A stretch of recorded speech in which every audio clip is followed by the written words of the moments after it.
Go find your basket of fruit and pick out an apple you think looks good. Now, using a sharp cutting knife, carefully cut the apple at a slight diagonal so that it slices right through the center of the apple core. While we're here, let's save 2 of the seeds because we'll be needing them later. Now that we've got our 2 halves, let's take the side that still has the bottom attached and place it face down on a cutting board. We'll need to place 2 butter knives perpendicular with the top and bottom of the apple.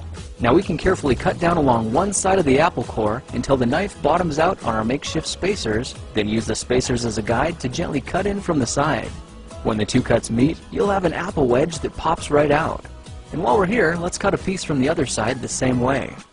Now our goal with these is to cut out 3 more L-shaped wedges about 1/4 inch thick. And this time, rather than cutting in sideways toward your fingers, try turning the piece over so you can cut downward and meet the first cut at the bottom.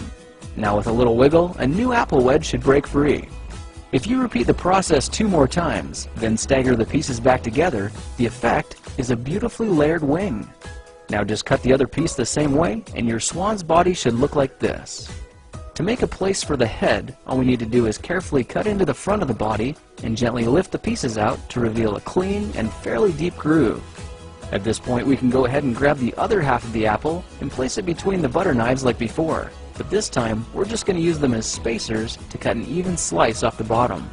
You can see that repeating this process 3 or 4 times gives us a nice variety of shapes and sizes. Now look for a piece that resembles a heart that's been slightly flattened on top.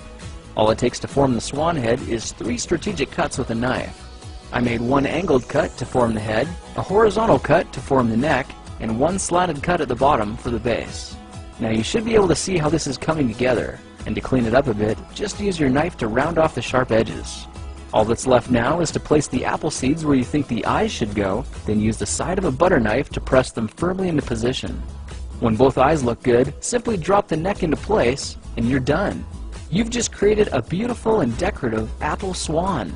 I spritzed mine with a bit of lemon juice to help prevent it from turning brown, then put it on display to show off for our dinner guests later that night. If you try using different apples, you'll get a nice contrast of colors, and every bird will look a little bit different.